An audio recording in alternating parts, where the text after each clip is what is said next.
السلام علیکم ورحمۃ اللہ وبرکاتہ۔ الحمدللہ رب العالمین والعاقبۃ للمتقین والصلاۃ والسلام علی اشرف الانبیاء والمرسلین نبینا و رسولنا و حبیبنا و امامنا محمد وعلی آلہ واصحابہ اجمعین، اما بعد۔ قال اللہ تعالیٰ فی القرآن الکریم ولا تباشروہن وانتم عاکفون فی المساجد وعن عائشہ رضی اللہ تعالیٰ عنہا قالت کانا یعتکف فی العشر الاواخر من رمضان حتی توفاہ اللہ۔ قابل احترام بھائیوں، دوستوں، بزرگوں، یہ اللہ تعالیٰ کا ہم پر بہت بڑا احسان ہے کہ اس نے ہمیں ایک دفعہ پھر رمضان مبارک کا بابرکت مہینہ نصیب فرمایا۔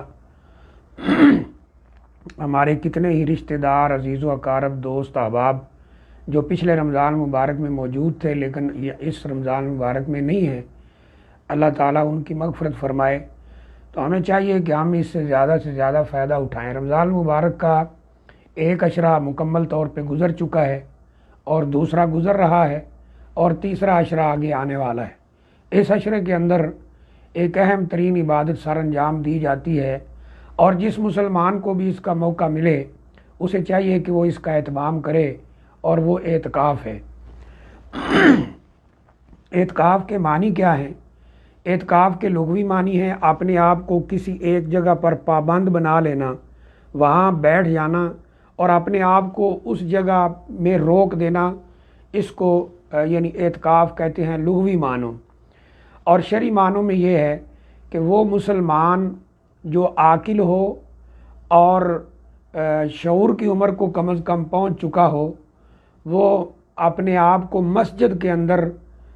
یعنی اپنے آپ کو پابند کر لے کہ وہ مسجد میں رہے گا اللہ تعالیٰ کی عبادت کے لیے، اللہ تعالیٰ سے تعلق قائم کرنے کے لیے، اور دنیاوی جو عام امور ہیں ان سے کٹ کر وہ اپنے آپ کو مسجد کے اندر پابند کر دے گا، تو اس کو اعتکاف کہتے ہیں۔ اس کا جو ایک ٹائم عام طور پہ نبی اکرم صلی اللہ علیہ وآلہ وسلم نے گزارا ہے وہ رمضان مبارک کا آخری عشرہ ہے۔ ویسے کسی نظر وغیرہ کا اعتکاف ہو تو اس کے لیے رمضان بھی شرط نہیں ہے، 10 دن بھی شرط نہیں ہے، لیکن عام طور پر یہ ہے کہ رمضان مبارک کے آخری عشرے میں پورے 10 دن یہ رسول اللہ صلی اللہ علیہ وآلہ وسلم نے اعتکاف کیا ہے۔ اعتکاف کی شروط میں سے پہلی شرط یہ ہے کہ اعتکاف کرنے والا مسلمان ہو۔ نمبر 2، وہ عاقل ہو، یعنی مجنون یا پاگل یا بیوقوف نہ ہو، اس طرح یعنی پاگل نہ ہو، مطلب یہ ہے۔ تیسرے نمبر پر وہ کم از کم اتنی عمر کو پہنچ چکا ہو کہ اسے شعور ہو مسجد کا، اعتکاف کا، مسائل کا اسے پتہ ہو۔ اور اس طرح اگلی شرط جو یہ ہے اعتکاف کے لیے وہ یہ ہے کہ اعتکاف مسجد کے اندر ہوگا۔ اس سے اگلی شرط یہ ہے کہ اعتکاف کرنے والا وہ حالت طہارت میں ہوگا۔ تو یہ اعتکاف کی چند بنیادی شروط ہیں۔ تو اللہ تعالیٰ نے قرآن مجید کے اندر فرمایا کہ وَلَا تُبَاشِرُوهُنَّ وَأَنْتُمْ عَاكِفُونَ فِي الْمَسَاجِدِ، تم مسجدوں کے اندر جب اعتکاف کرنے والے ہو تو اپنے گھر والے کے قریب نہ آؤ، بلکہ کسی بڑی مجبوری کے بغیر گھر میں آنا بھی اعتکاف میں جائز نہیں ہے۔ اور نبی اکرم صلی اللہ علیہ وسلم کے بارے میں ام عائشہ رضی اللہ تعالیٰ عنہ فرماتی ہیں کہ آپ رمضان مبارک کے آخری عشرے کا اعتکاف کرتے رہے حتیٰ کہ اللہ تعالیٰ کے پاس چلے گئے۔ اگلی بات اعتکاف کے سلسلے میں یہ ہے کہ اعتکاف کس مسجد میں ہو سکتا ہے اور کس میں نہیں۔ ایسی تمام مساجد کے اندر اعتکاف ہو سکتا ہے جہاں کم از کم 5 وقتہ نماز ہوتی ہو، اذان ہوتی ہو۔ اگر کوئی ایسی مسجد ہے کہ جس میں نماز اذان کا اہتمام تو ہے لیکن جمعہ کا اہتمام نہیں ہے، تو کیا اس میں اعتکاف ہو سکتا ہے؟ تو صحیح بات یہی ہے کہ اس میں بھی اعتکاف ہو سکتا ہے، اور جمعہ پڑھنے کے لیے معتکف یعنی جو اعتکاف کر رہا ہے وہ قریبی جو مسجد ہو وہاں انشاءاللہ جا سکتا ہے۔ اگلا جو پوائنٹ ہے اعتکاف کے متعلق وہ یہ ہے کہ ایسی مساجد جو بالکل یعنی مصلی کے حکم میں ہے کہ کبھی ان میں نماز ہوتی ہے کبھی نہیں ہوتی، جیسے کوئی رستے کی مساجد ہیں یا اس طرح، تو ان میں اعتکاف نہیں ہوگا، کیونکہ حدیث میں آتا ہے لا اعتکاف الا فی مسجد، اعتکاف مسجد میں ہوگا کم از کم جس میں 5 وقت نماز ہوتی ہو، اور صحابہ اکرام سے بھی یہ بات ثابت ہے کہ ہر اس مسجد میں اعتکاف ہو سکتا ہے جہاں اذان ہوتی ہو اور جماعت ہوتی ہو۔ اگلا اعتکاف کے متعلق جو ایک اہم پوائنٹ ہے وہ یہ ہے کہ کیا اعتکاف کے لیے ہم خیمہ لگا سکتے ہیں؟ اعتکاف کے لیے خیمہ لگایا جا سکتا ہے تاکہ جو انسان کی توجہ ہے وہ ادھر ادھر نہ جائے،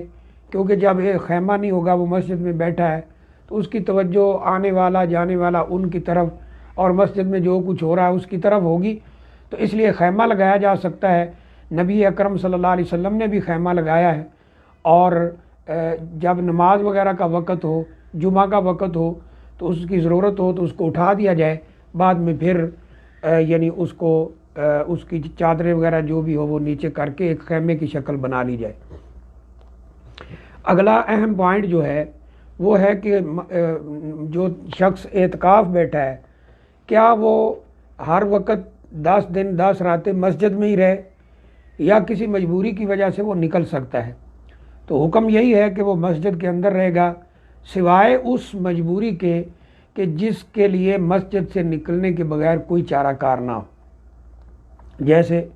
کسی مسجد کے اندر باتھ روم نہیں ہے اور وہاں وہ اعتکاف بیٹھا ہے،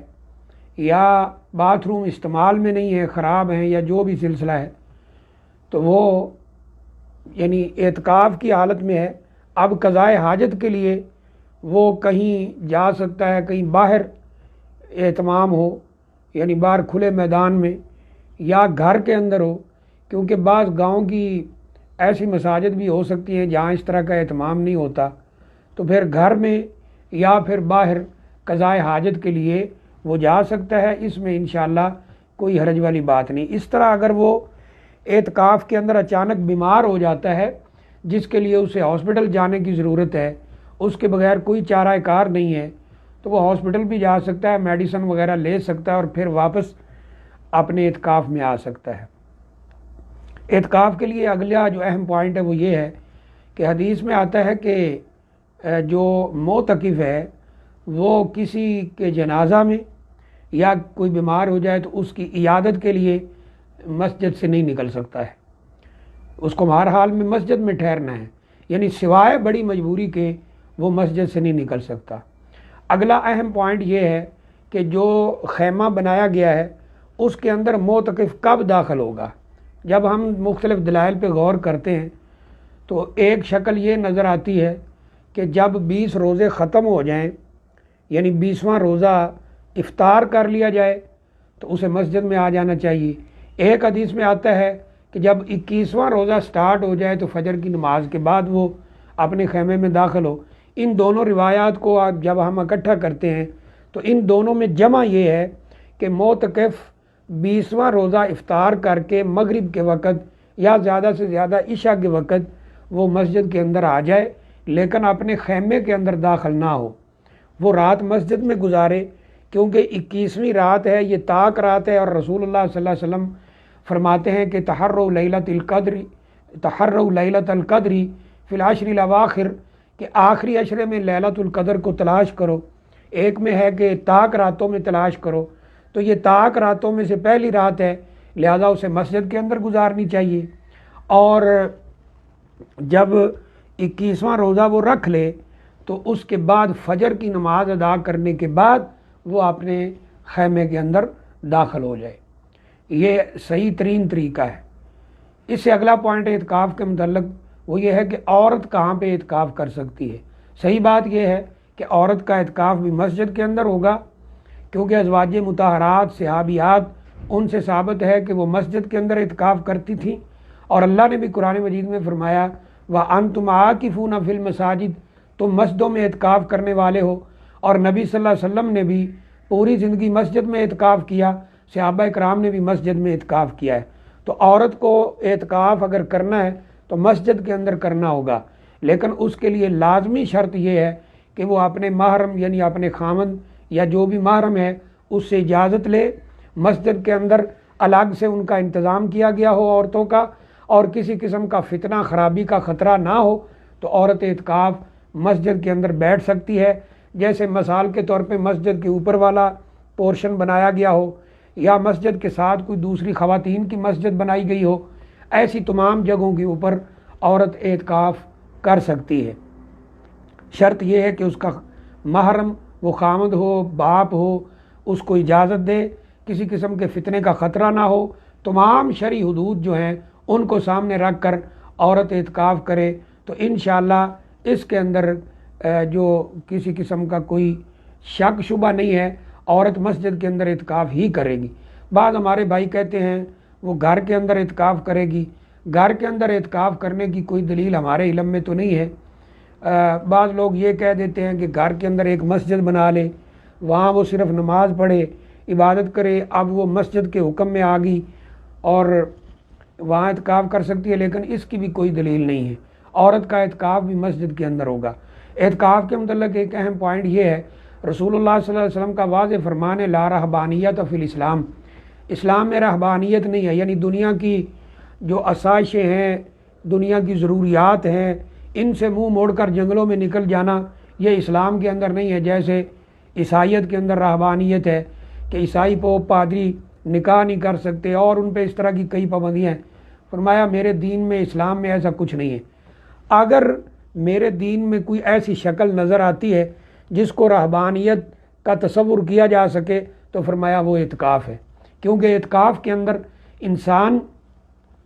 اللہ تعالیٰ کے ساتھ اپنا تعلق مضبوط کرتا ہے، دنیاوی امور جو ہیں، ضروریات جو ہیں، ان سے وہ بالکل کٹ جاتا ہے اور ساری دنیا کی آلائشیں، دنیا کے کام، دنیا کی مصروفیات، ان سے اپنے آپ کو فارغ کر کے